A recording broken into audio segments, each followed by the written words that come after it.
This week, we're moving into a really important part of the writing process, editing and revising. Up until now, we've focused on generating ideas, building stories, and getting words onto the page.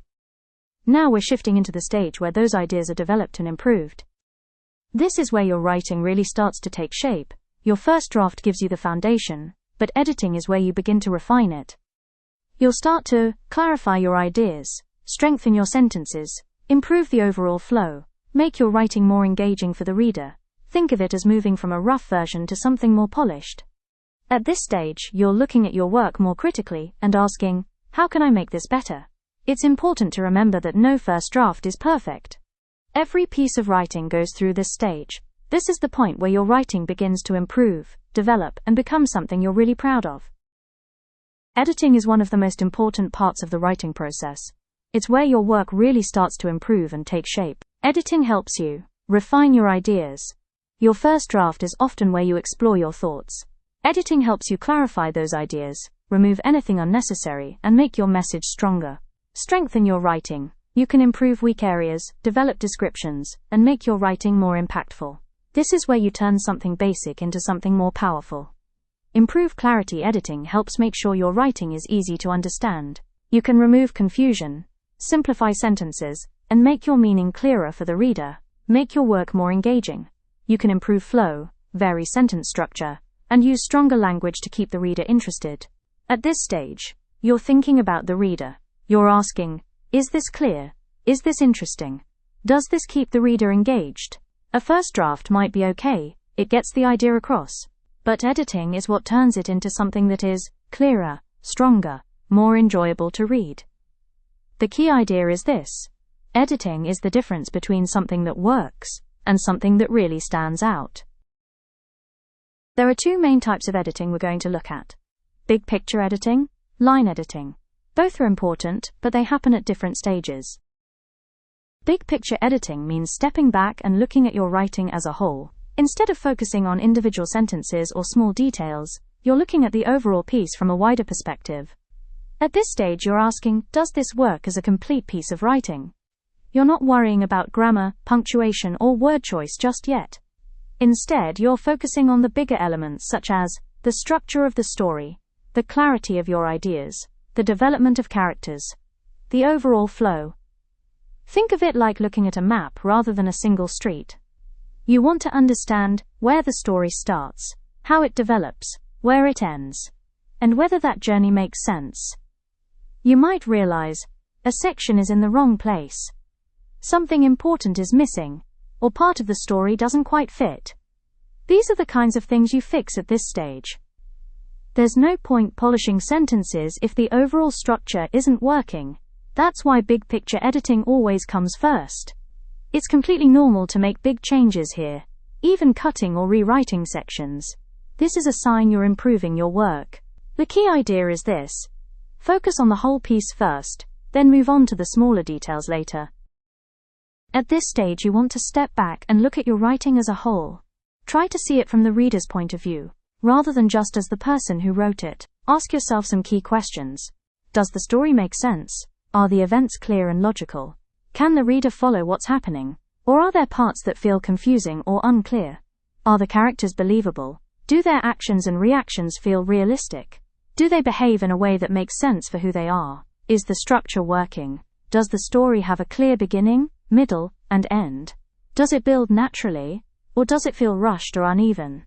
Does it flow from beginning to end? Do the ideas connect smoothly? Does the story move forward in a way that keeps the reader engaged? This stage is about being honest with yourself. Sometimes you may realize a section needs to be rewritten. Something needs to be moved or removed, or more detail needs to be added. These are bigger changes, and that's completely normal. It can feel difficult to make big changes, especially if you've spent time writing something. But this is a key part of improving your work. The key idea is this. Before you focus on small details, make sure the overall piece is working as a whole. Once the big picture works, you move into line editing. This means you're happy with the overall structure, the story makes sense, and the characters feel right. Now it's time to focus on the details. Line editing is where you go through your writing carefully, sentence by sentence, and improve how it reads. You're focusing on things like sentences. Are they clear? Do they vary in length and structure? Do they sound natural when read out loud? Word choice. Are you using the best possible words? Can you replace weak or vague language with something stronger and more precise? Grammar check for spelling, punctuation, and basic errors. These might seem small, but they can affect how professional your writing feels. Flow. Does your writing move smoothly from one sentence to the next? Are there any awkward or clunky sections? Reading your work out loud is especially helpful here. At this stage, you're polishing your writing. You're not changing what the story is. You're improving how it's communicated to the reader. It's normal to go through this process more than once. Each time you edit, you'll notice new things to improve. The key idea is this. Line editing is where your writing becomes clearer, smoother, and more effective, one sentence at a time. At this stage, you're focusing on improving how your writing reads. You're not changing the whole story. You're refining it, making it clearer, smoother, and more engaging for the reader. You might start by removing unnecessary words. Sometimes we include extra words that don't add anything to the meaning. Cutting these out makes your writing tighter and easier to read. Example, he began to walk towards the door, could be, he walked towards the door. Replacing weak language. Look for vague or less effective words and swap them for something more precise. This makes your writing stronger and more vivid. Example, she was very happy, could be, she was delighted. Improving sentence flow. Check how your sentences connect to each other. Do they sound smooth when read out loud? Are they varied in length and structure? Sometimes small changes in wording or punctuation can make a sentence flow much better. At this stage, you're paying attention to the reader's experience. You want your writing to feel clear, natural, easy to follow. Small changes might not seem important on their own, but together they can make a big difference to the overall quality of your writing. You don't need to fix everything at once. Focus on one improvement at a time. Each pass makes your writing stronger. The key idea is this. Editing isn't about rewriting everything. It's about making small, thoughtful changes that improve your work step by step. There are some common issues that many writers run into. We're going to look at info dumps, clichés, weak verbs. An info dump is when too much information is given all at once. This usually happens when a writer tries to explain everything in one go. Background, history, details, all packed into a single section. The problem with this is that it can overwhelm the reader, slow the story down, interrupt the flow of the writing. Instead of feeling engaged, the reader can feel like they're being given a lot of information to process all at once. For example, you might stop the story to explain a character's entire backstory, the history of a place, or lots of detail about a situation. Even if the information is important, giving it all at once can take the reader out of the moment. Better approach. Instead, try to spread information more naturally throughout your writing. You can do this by revealing details gradually, weaving information into action or dialogue, letting the reader discover things over time. Mini comparison. Instead of a long paragraph explaining everything about a character's past, try dropping small hints as the story moves forward. This keeps the reader curious and engaged. Readers don't need to know everything straight away. In fact, giving information slowly can make your writing more interesting.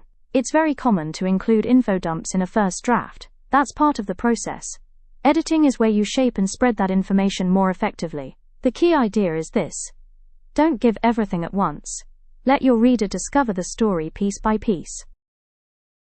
Clichés are phrases that have been used so often they've lost their impact. You've probably heard them many times before, so when they appear in writing, they don't feel new or interesting. Clichés can make writing feel predictable, unoriginal, less engaging for the reader.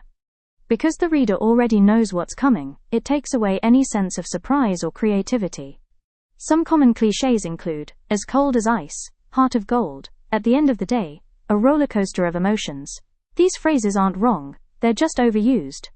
The problem with clichés is that they don't create a strong image. They're familiar, so the reader doesn't stop and think about them. Good writing, on the other hand, makes the reader see and feel something new. Instead of, he was as cold as ice, you might write, he didn't react at all, his expression completely unreadable.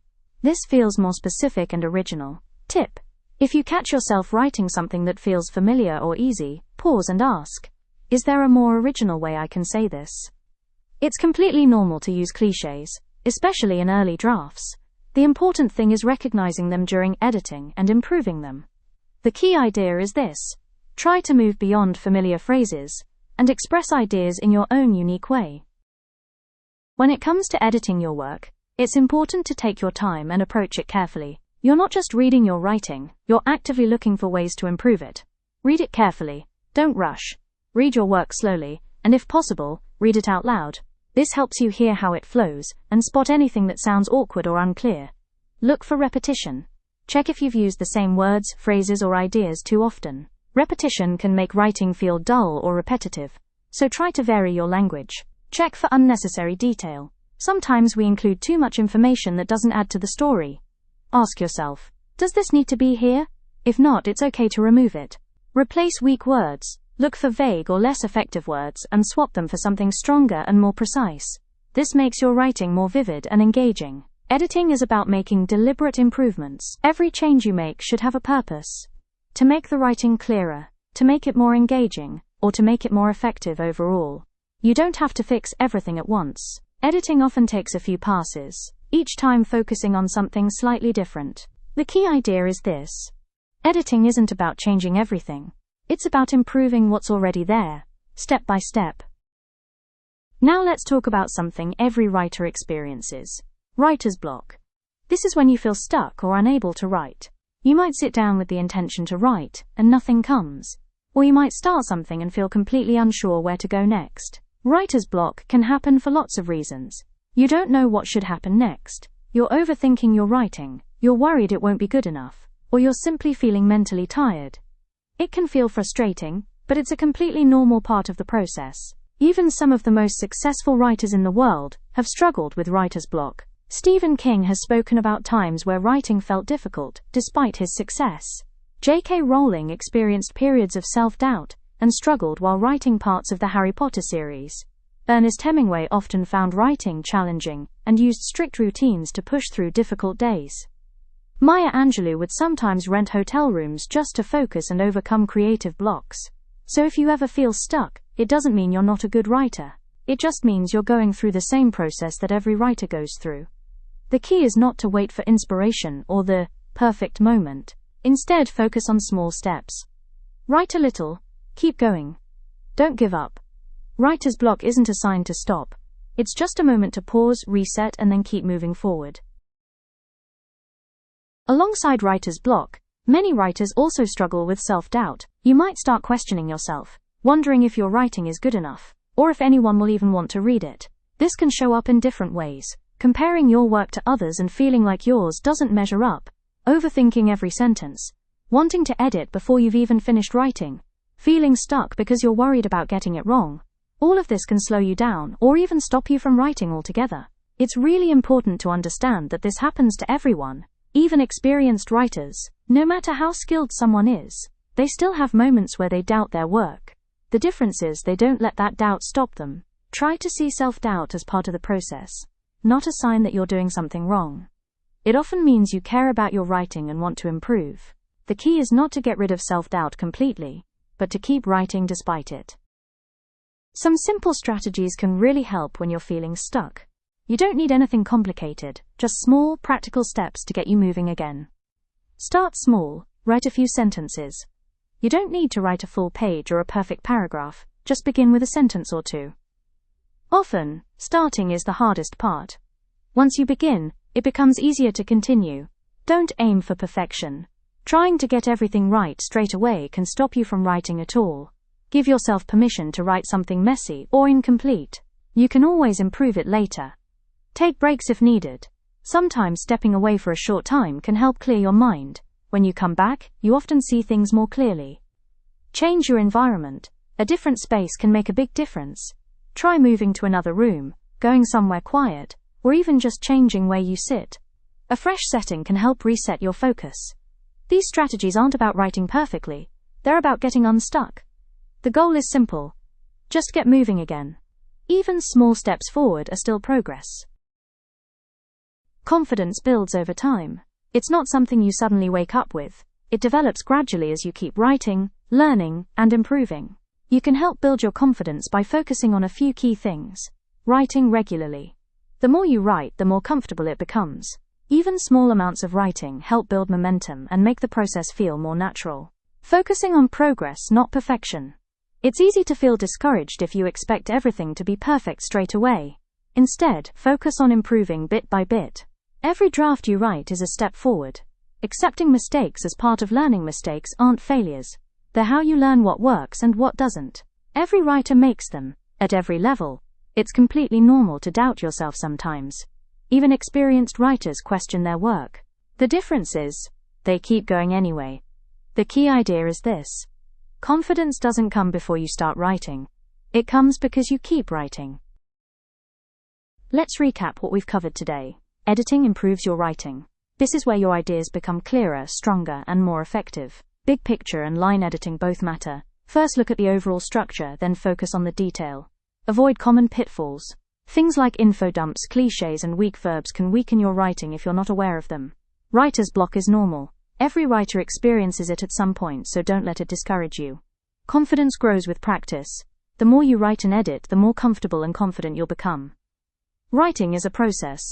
It's not about getting everything right the first time. In fact, that's not how good writing works at all. Your first draft doesn't need to be perfect. It just needs to exist.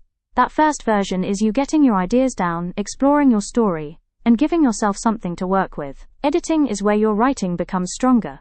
That's where you refine your ideas, improve your sentences, and shape your work into something you're proud of. Every writer goes through this process: writing, revising, improving. There will be times when it feels difficult. You might feel stuck, frustrated, or unsure of yourself. That's completely normal. The important thing is to keep going. Because every time you come back to your writing and improve it, you're becoming a better writer. In our final week, we're going to look at what comes next: publishing and sharing your work. This is where you move from writing for yourself to thinking about sharing your work with others. We'll start by looking at how to prepare your work for submission. This includes editing and polishing your writing, checking formatting and presentation, making sure your work is clear, complete, and ready to be read by others. First impressions matter, especially when submitting work. We'll also explore the difference between traditional publishing, self-publishing. Traditional publishing usually involves submitting your work to publishers or agents, going through an approval process. Self-publishing gives you more control, the ability to publish your work independently. We'll look at the pros and cons of both approaches, so you can decide what suits you best. We'll also talk about opportunities for sharing your work locally. This might include readings, writing groups, competitions or contests, workshops. Sharing your work can help you build confidence, get feedback, connect with other writers. Finally, we'll look at how to build a writing routine beyond the course. Because the most important thing is not just finishing the course, it's continuing to write afterwards.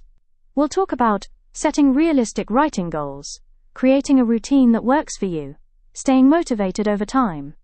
You don't have to rush into publishing straight away. For some people, sharing their work comes later, and that's completely fine. The key idea for week 12 is this: writing doesn't stop here. This is where you start thinking about what comes next and how to keep growing as a writer. See you next week.